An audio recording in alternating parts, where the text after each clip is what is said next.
Last call. Burst through the door into the seedy dive bar. Relishing the refuge from the freezing cold and sizing up the room, there were 4 men.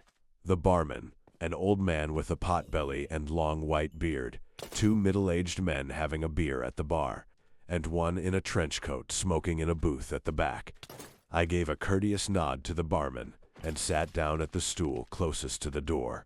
The bartender wiped up a spill before hobbling over to me. "We got beer and whiskey. What do you want?" "Whiskey," I said.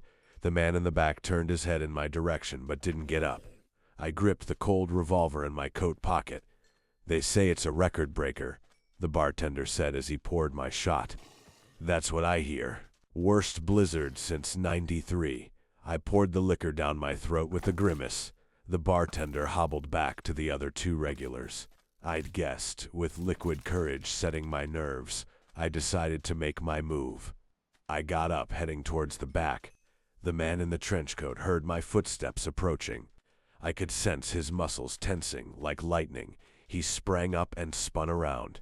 A handgun held tight in his fist. I didn't have time to draw, just pulled the trigger from inside my pocket. His expression changed from determination to surprise as the crack of my shot rang out in the bar. I sighed, looking down at the new bullet hole in my jacket. I pulled the revolver from my pocket, keeping my sights trained on the man as I approached. His gun clattered to the ground before he collapsed back into the booth. I tipped his hat back with the barrel of my revolver, looking over the weathered face contorted in a pained expression.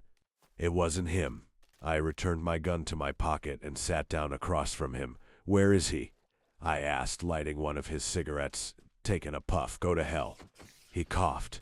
"Do you know why I'm after Joe?" I asked. The man shook his head. "Took someone from me." Took another drag of the cigarette. "Well, just as quick as he showed up, he disappeared." "Yeah, maybe," I shrugged. "Listen, I'm not an interrogator. Tell me where he went, or don't. It's up to you. Go fuck yours." I pulled the trigger, showering the grimy exposed brick wall with blood. I got up and headed out, ignoring the stares from the bar inhabitants. I left a $5 bill on the counter before opening the door to the freezing cold. The mantra of my mission played in my head. If it hadn't been for Cotton Eye Joe, I'd have been married a long time ago. "Where did you come from? Where did you go?" "Where did you come from, Cotton Eye Joe?"